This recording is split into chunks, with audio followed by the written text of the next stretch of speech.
menadžment Damira Jugu. Dobar dan. Dobar dan i pozdrav vašim slušateljima. Gospodine Jugo, već dulje vrijeme bavimo se ovim problemom stručnih studija. Možete li ukratko još jedno našim slušateljima pojasniti u čemu je problem? Dakle, problem je u dijelu akademske zajednice koja već u više navrata, ovo je već drugi takav pokušaj, odnosno postupak, pokreće postupke pred Ustavnim sudom nastojeći smanjiti vrijednost, odnosno razinu stručnih studija.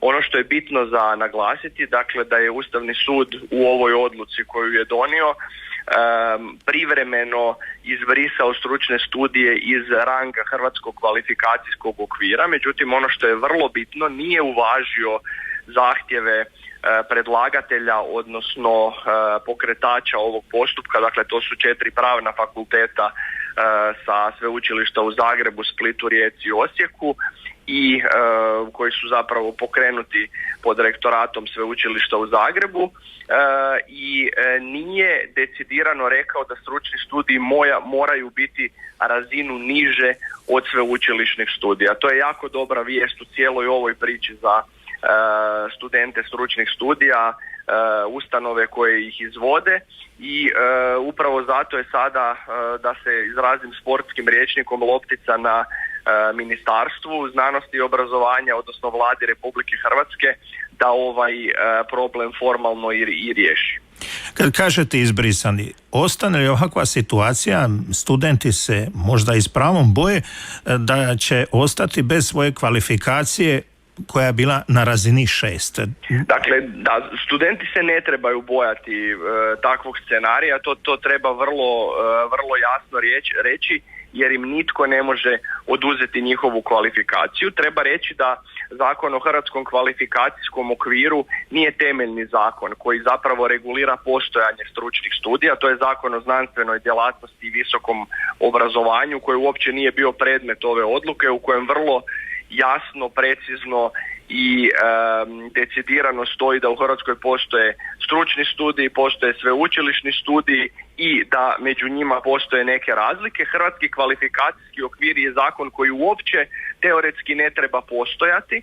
On je tu samo zapravo da regulira rangiranje tih kvalifikacija i možda ono što je još važnije, da poveže hrvatski obrazovni sustav sa obrazovnim sustavom u europskom prostoru, odnosno Europske unije, odnosno da hrvatske kvalifikacije smjesti u razine europskog kvalifikacijskog okvira.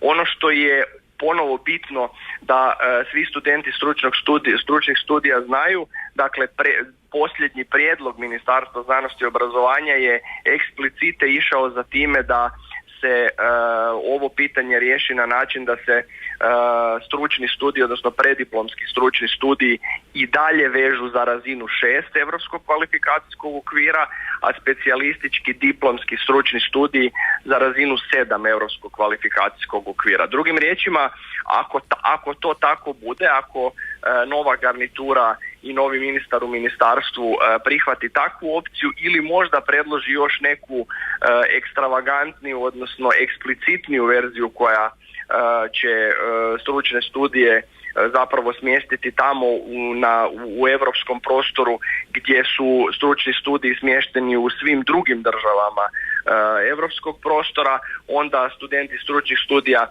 nemaju razloga za brigu. Međutim, ono što mi je potpuno jasno, da i studenti i njihovi roditelji postavljaju pitanja rokova, to je potpuno opravdano. Činjenica je da se ovo dogodilo kako to kažemo, uvijek se ovakve stvari događaju u najgore moguće vrijeme. Dakle, ta odluka je došla neposredno prije izbora, onda smo ušli u onaj period formiranja vlade, nakon toga je bio početak školske godine, pa je fokus ministarstva koje se još ekipiralo bilo na nekim drugim temama, međutim evo sad smo tu sredinom 10. mjeseca, ostalo je još relativno malo vremena i vjerujem da će ministarstvo shvatiti razinu interesa za ovu temu i broj ljudi koji su zapravo njome zahvaćeni i da će na vrijeme i pravovremeno i na pravi način razriješiti ovo pitanje. Koji je krajnji rok do kada se ovo mora riješiti? Pa Ustavni sud je dao rok, dakle, do 31.12., odnosno ne za rješavanje ovog problema, nego Ustavni sud je dao rok, definirao datum 31.12. da će se stručni studiji, odnosno njihove kvalifikacije, dakle, brisati iz zakona. Čak i ako se taj rok u nekoj varijanti prekorači, što naravno ne bi bilo dobro i ne bi bilo preporučljivo, jer će naravno stvoriti prvenstveno nesigurnost kod studenata stručnih studija. Međutim, ako se to pitanje i riješi tijekom siječnja, mislim da se ništa dramatično neće dogoditi. Dakle, ključna poruka svim studentima stručnih studija je: niko ne može oduzeti kvalifikaciju koju se stekli. Te kvalifikacije njihovo postojanje nije određeno Zakonom o Hrvatskom kvalifikacijskom okviru, već Zakonom o znanstvenoj djelatnosti i visokom obrazovanju. Međutim, interes za ovu temu, borba za prava stručnih studija i njihovu ravnopravnost sa sveučilišnim studijima je potpuno opravdana i ovu cijelu situaciju treba, ono što bismo rekli, preokrenuti za 180 stupnjeva i iskoristiti interes koji se pojavio za stručne studije da se istaknu sve njihove prednosti, pa čak ako tako možemo reći u odnosu na sveučilišne studije. Pratit ćemo naravno što se događa, međutim čini mi se da je ovo sve skupa bilo nepotrebno, zakompliciralo se. Apsolutno. Situacija, akademska zajednica šuti kao da se ništa ne događa. Mislim da je ključno pitanje ovdje za vodstva pojedinih sveučilišta, odnosno sastavnica koje su pokrenule ovaj postupak. Evo, mene jako zanima kako bi čelnici sveučilišta ili čelnici fakulteta koji su pokrenuli ove postupke, a koje u svom sastavu imaju studente stručnih studija, mene zaista zanima kojom argumentacijom oni prema njima nastupaju u ovom slučaju, ili ovo što kažete, zašto ih ignoriraju, odnosno zašto šute.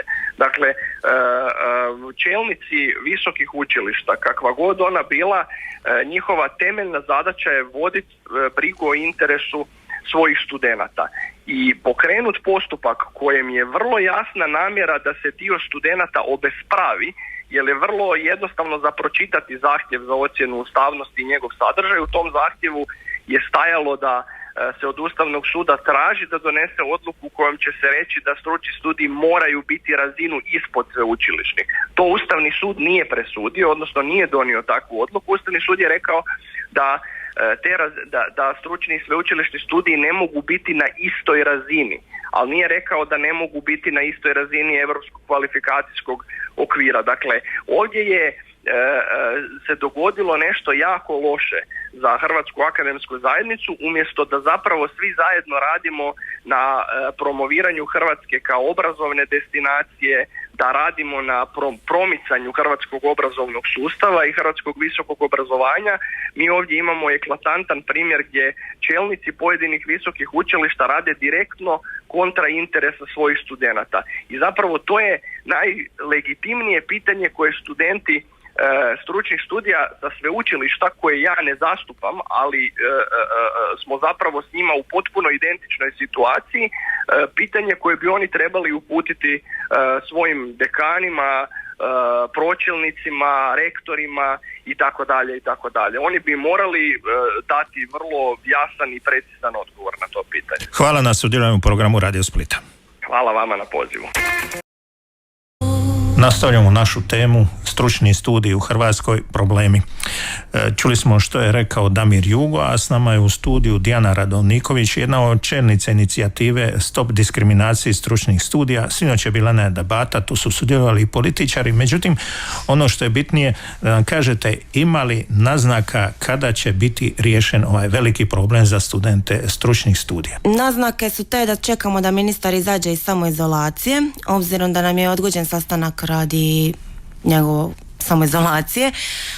Čekamo taj sastanak i čekamo da nam se ponude nekakva konkretna rješenja. Već smo u drugoj polovici listopada, znači vrijeme je da se pokrenemo, vrijeme je da sjednemo za stol, vrijeme je da razgovaramo.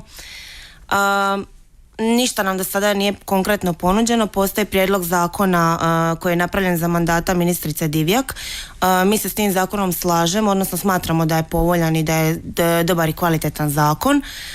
Međutim, taj zakon od 5. mjeseca, mislim, ili 6. stoji u ladici i ministar Fuchs nije pokazao do sada nikakvu namjeru da krene u ikakvom smjeru. Najbitnije točke toga prijedloga novog zakona kojima se riješio problem stručnih studija?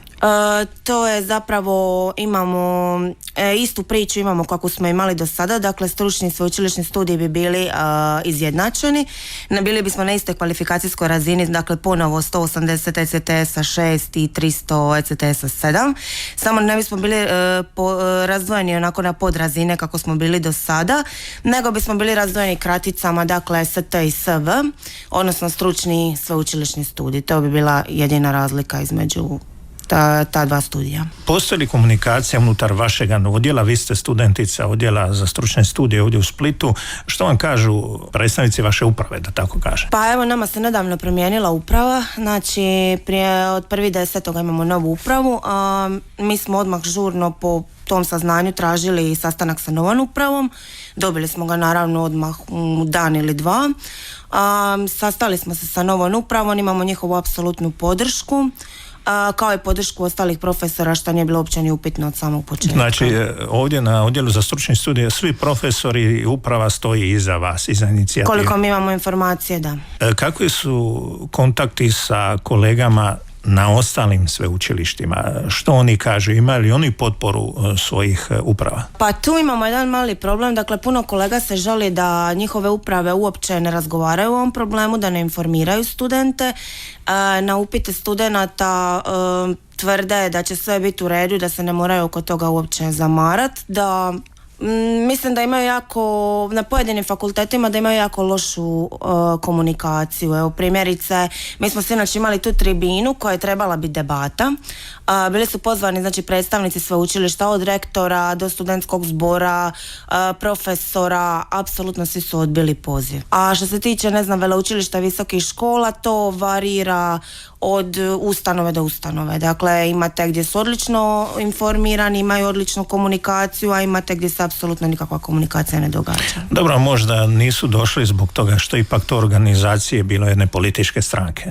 Možda je bilo bolje da ste vi organizirali. Mi imamo u planu organizaciju, znači jedne debate ili tribine, ovisno opet o njihovom odgovoru. Mi smo strogo protiv politizacije inicijative i politizacije ovog problema, ali moramo biti svjesni da ipak politika uvijek vodi priču i da bez politike ne možete riješiti političko pitanje. Ovo je prije svega političko pitanje. Pa jeste li probali ostvariti neke kontakte, te političke, ali recimo s nekim strukturama vlasti, jel? Pa da tako pokušate progurati? Pa mi smo pokušali, dakle, i uspjeli u tome da saborski zastupnici, nekolicina njih, dakle, Marijana Puljak, prvenstveno Darko Klasić i Božo Petrov su održali govore u Saboru na ovu temu. Pokušali su skrenuti pozornost kolega i medija na ovaj naš problem. Pisali smo predsjedniku Republike, ali još uvijek čekamo odgovor, i imamo u planu poslati otvoreno pismo premijeru sa nekakvom molbom da nas primi na razgovor. Vidjet ćemo naravno što će se događati, vrijeme curi, rok je Ustavni sud dao do kraja ove godine da se ovaj problem riješi. Što ako se ne riješi do kraja godine? Što ćete vi onda raditi? Što ćemo mi raditi? Mi ćemo nastaviti, znači, nekakav taj dijalog sa ministarstvom. Mislim da sada se to ne može čak niti nazvati ne dijalogom, koliko je to neki naš monolog preko medija i pokoji mail i zakazani sastanak, ali se nadamo da će se to svakako do 31.12. promijeniti. Nastavit ćemo, dakle, komunikaciju sa ministarstvom, nastavit ćemo pritisak prema svim institucijama koje mogu biti od pomoći za rješavanje ovog problema i eventualno izaći na prosvjed. Nadamo se da neće biti potreba za tim, da će se problem riješiti. U interese to svih dionika, kao se to kaže, i ministarstva, i sveučilišta, i fakulteta, prvenstveno naravno brojnih studenata stručnih studija. Koliko otprilike studenata stručnih studija sada ima u Hrvatskoj? Trenutnih oko 55.000. 55.000 i još možda 50 tisuća koji su već završili. Nadamo se da će to biti riješeno, kao što rekao. Hvala vam, Dijana. Hvala vama.